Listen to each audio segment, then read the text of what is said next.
The masters deep within the mountain who forged the weapons of legendary heroes, shrouded in mystery and wonder. Dwarves are famous throughout tales in mythology, but are they the very creatures that bring about the end of the world? The foretold Ragnarok. Welcome back, heroes and adventurers all, to another tale of ancient times. When were dwarves first called dwarves?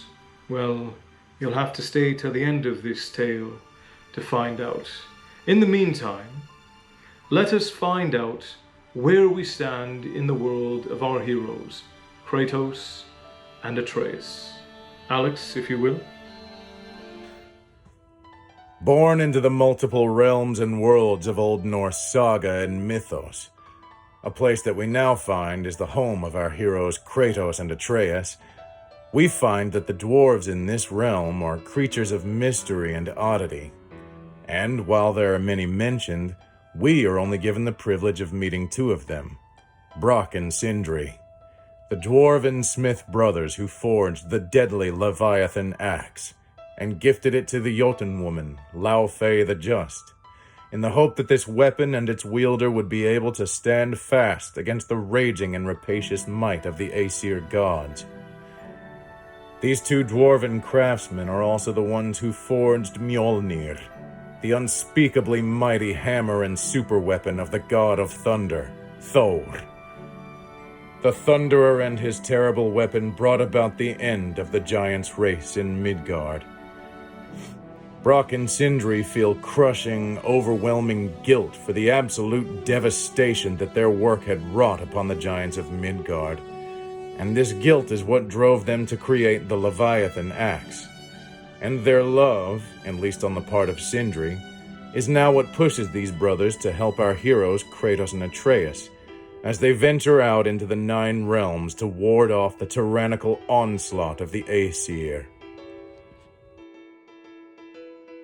Dvargar, great artisans and master builders, dwarves were well known for their connection to nature and the deeps, fire, stone, minerals, and metal. Famous for their mastery of magic and bond with nature, dwarves are the only creatures in all of the Nine Realms known as craftsmen of minerals, metals, and stone.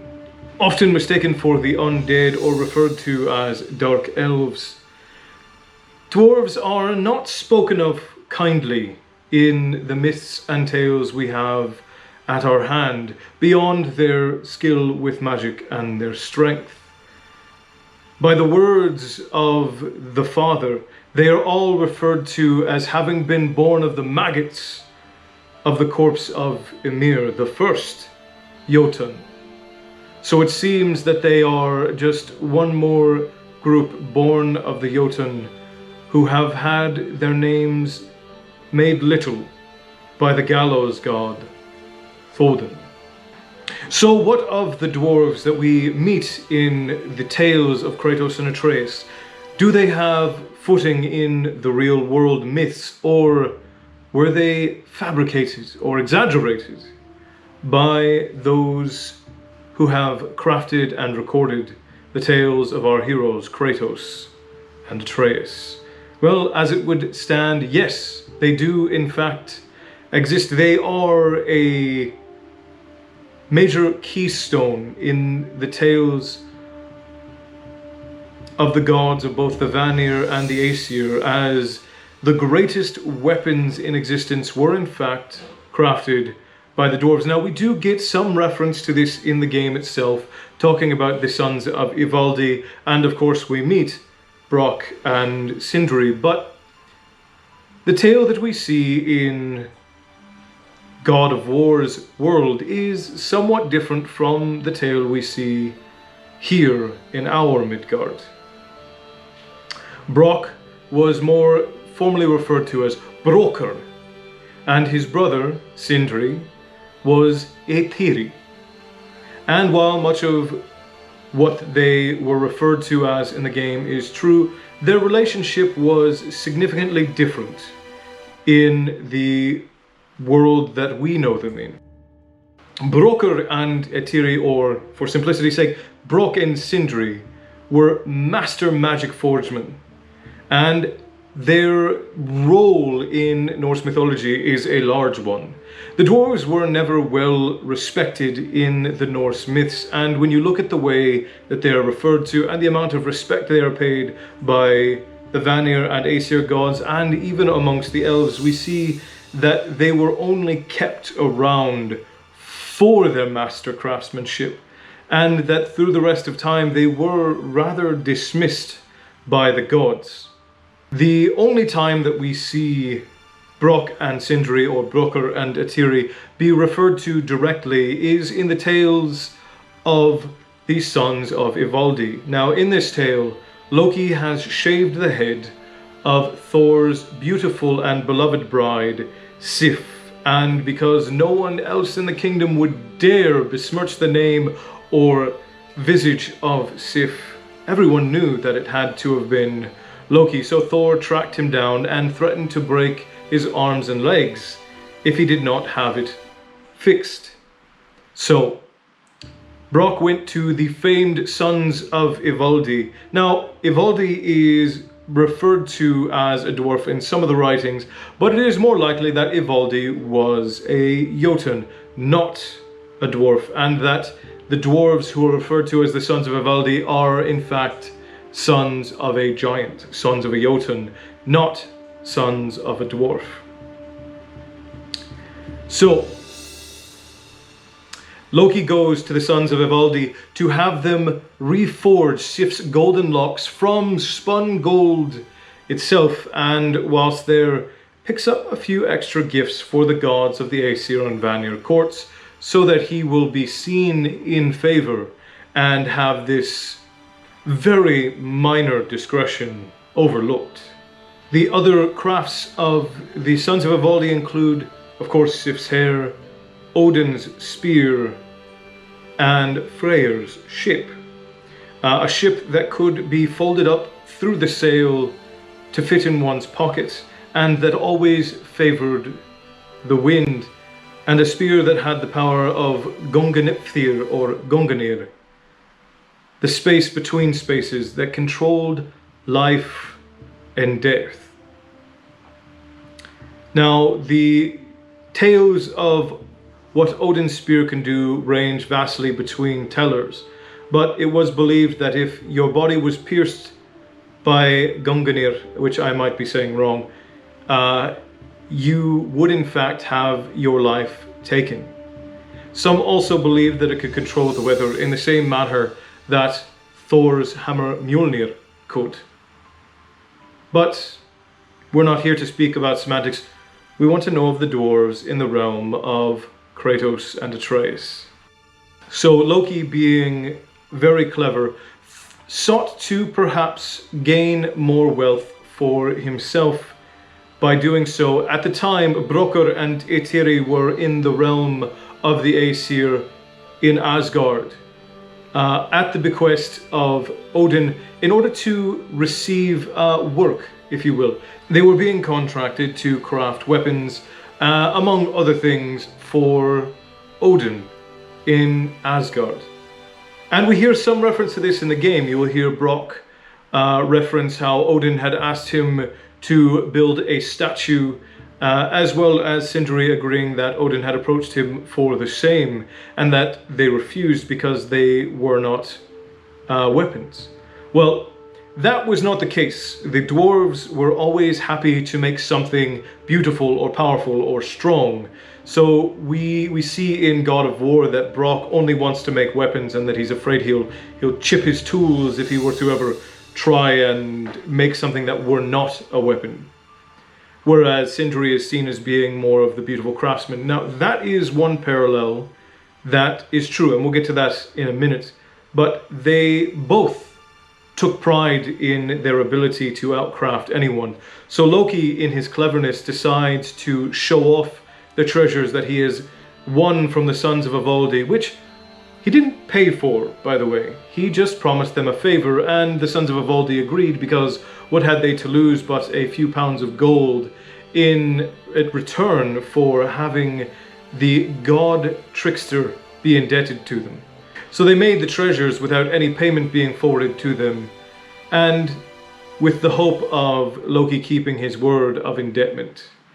And this is one of the things that we see is common between Odin and Loki, is that they often promise things and then do not deliver.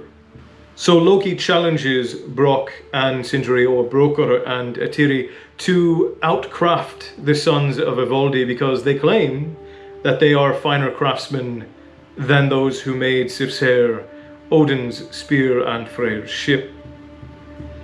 So they go to their forge, they give Loki a horn of ale, a horn of wine, and they go about their work, with Eitri telling Brokkr that he needs to pump the forge only when he says, and keep the heat perfect at all times. The first of the treasures to be removed from the forge was, I'm probably going to pronounce this wrong, Gullinborsti, the golden boar, which would be a mount for Freyr. A boar that could run faster and longer than any horse or any other mount in existence, including the six-legged horse Sleipnir, Odin's mount.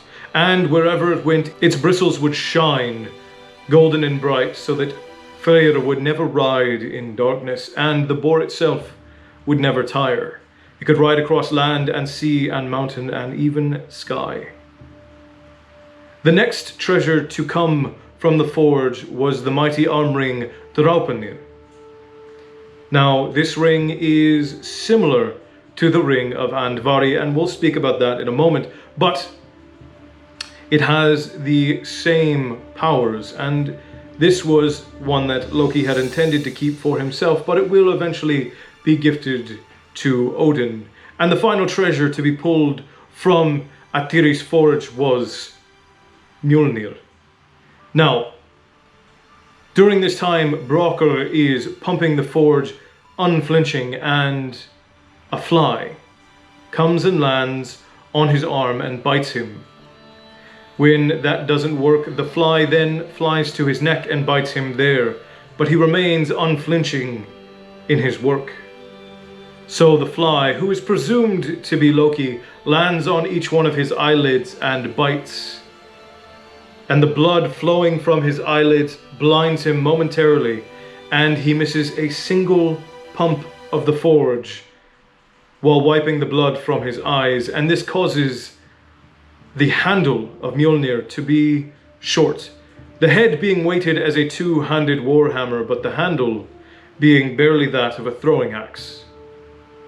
But once it is decorated with its adornments, they determine that it is still a gift and power worthy for the gods, and with the help of another dwarf and the leatherworks of the god Tyr, they craft a belt of strength and the gauntlets of strength that will eventually be a part of the total ensemble of the mighty thunder god Thor. Now, the bet that was made between Brokkr, Eitri and Loki was that if Brokk and Eitri could craft treasures finer than those of the sons of Ivaldi, Loki's head would be forfeit. And after presenting all of the treasures before the gods, the arm ring Draupnir and Mjolnir are determined to be the grandest of all treasures that have ever been made, and the most powerful of the weapons to ever grace the court of the Aesir or the Vanir is the mighty Mjolnir. And with that, Loki had lost, and his head was forfeit to Brokk. However, Loki, being a coward and clever, decided to run from the court, but he was tracked down and brought back to honor his agreement by Thor. But we all know that Loki was a clever and devious Jotnar. So, he says, "You may have my head, but my neck cannot go with it." Brokkr, realizing that he could not cleave Loki's head from his body without taking some of his neck, realized that he had been outsmarted. But because his head was indeed still the property of Brokkr, he decides to take enchanted leather and sew Loki's lips shut so that he may not brag about how he had outsmarted the dwarven brothers Brokk and Sindri. Now these are the only dwarves that we meet in the realm of God of War, but they are not the only ones that we hear reference of. So, what of those? Well, we know that the sky in Norse mythology is held up by 4 dwarves of mighty strength. They are Austri, Vestri, Nordi, and Sudri. North, south, east, and west. And the sky is made up of the skull cap of the first Jotnar Ymir. And this is a testament to the strength of the dwarves, but also a testament to how little respect they are paid in the mythology. Now there are more dwarves mentioned, specifically the Alchemists and Vari. Andvari is a skilled craftsman and he is the master of the ring Andvarnot, which we do in fact encounter in the realm of Kratos and Atreus, and locked inside of it is the soul of Andvari himself. And Andvari is in fact the catalyst for Ragnarok itself, with of course the help of the trickster god Loki. Now I'm not going to say too much about this here because it also references all of the dragons that are in the game itself. Now, one thing that dwarves had that was similar in the mythologies, as it is to the tales that we hear in God of War 4, is that the dwarves were well known as being shapeshifters. And one of the great indiscretions of Loki, and one of the reasons why he is punished the way he is before Ragnarok, has to do with the 3 dwarves, Ottar, Reginn, and Fafnir. Now, in the tales of Kratos and Atreus, Fafnir is referred to as having transformed because of his great greed. Same thing with Reginn and Ottar. We see them as being hoarders of wealth and having been transformed permanently into dragons because of this. But in the mythology, they were shapeshifters who would sometimes take the forms of dragons. Now, here is the interesting bit. In Gaelic mythology, there is a dragon referred to as Al-Safir. Al-Safir is the dragon, the first fire dragon, who was born amongst the primordials. He is one of the black beasts, one of the 13 elements of creation. Now, from beneath his scales in a mighty volcano, the volcano Mount Vesuvius, is believed to be the area by my family's lore where he was born. From beneath his scales were born small, strong creatures from the minerals, the lava that flowed from beneath his scales, and these were the dwarves. And the dwarves had the ability to shapeshift and commune with nature. And because of this, they were great craftsmen. They craft many of the great weapons of Gaelic mythology as well. And this is a commonality throughout much of the world, that many world mythologies have a dwarven-like figure who is the craftsman of legendary weapons. Even so far as in Chinese and Japanese mythology, which, by the way, if you guys want to see more things on mythologies from around the world, not just pagan mythology, do let me know in the comments down below, because I am well versed in many of these and I would absolutely love to share more of the world mythology with you guys, if you would like. Leave it in the comments down below. Now, the last of the dwarves that we will mention is, of course, Andvari, which I have already brought up, but he is referred to as an alchemist in the tales of Kratos and Atreus, and that is true to his nature in the Norse mythology. He is a great hoarder and collector of wealth, and one who was very adept at transmutation magic. And his ring, Andvarnot, is the ring that you receive after you discover Andvari's corpse with the Soul Eater. Now, in the tales of Kratos and Atreus, he has discovered a way to turn the ancients into beasts of burden, but in doing so, creates what they refer to as soul eaters. Any creature who gets too near or who is killed by the soul eater, their soul is sucked in and sent to Gunganapnir, or I'm not sure if I'm saying that right, but the space in between spaces that we've mentioned in previous videos. I want to say, I'll put it in the card up above because I almost never pronounce it right. It's very long. It's a very odd word, even for old Futhark or Norse words. It's an odd word.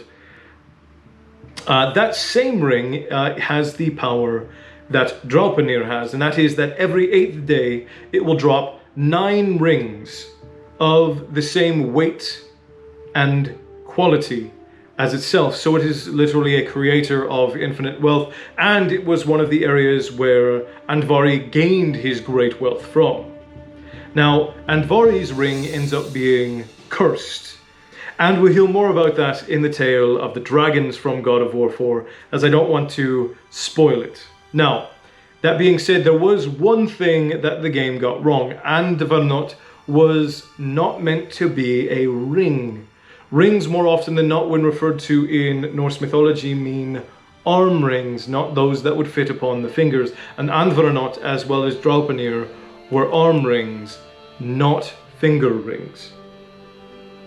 Now, at the beginning of this tale, I put forth a query. Where was the word dwarves first used? And if you had a guess, you could have put it down in the comments below.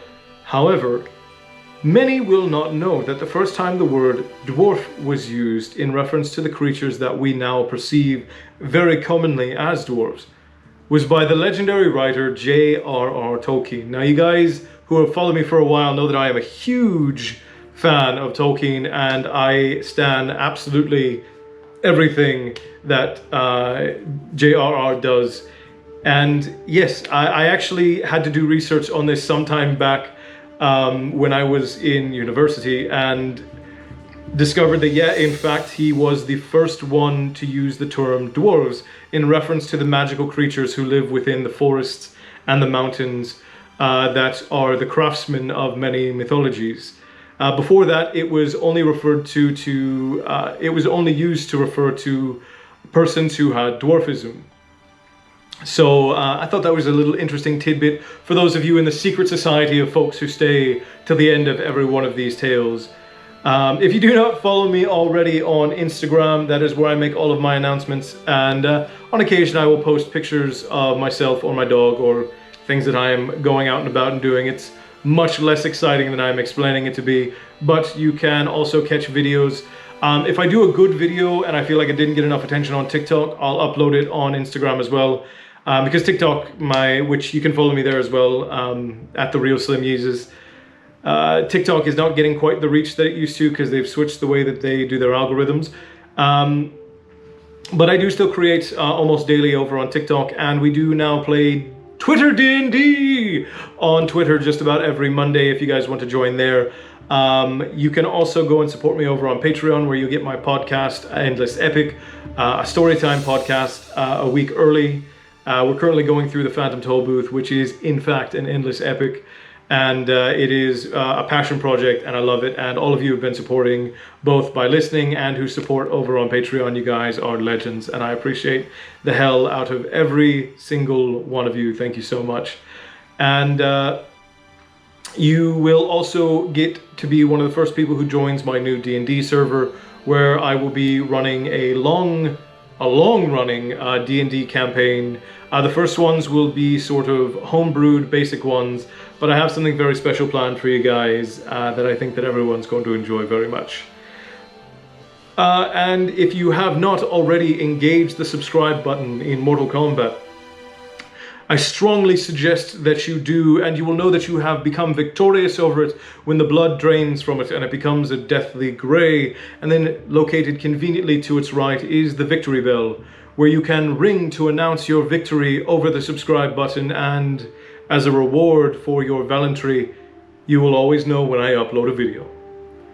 That being said, guys, thank you so much for tuning in. Links to all of my stuff are down below in the script section. Stay bloodthirsty, my friends, and remember, all hail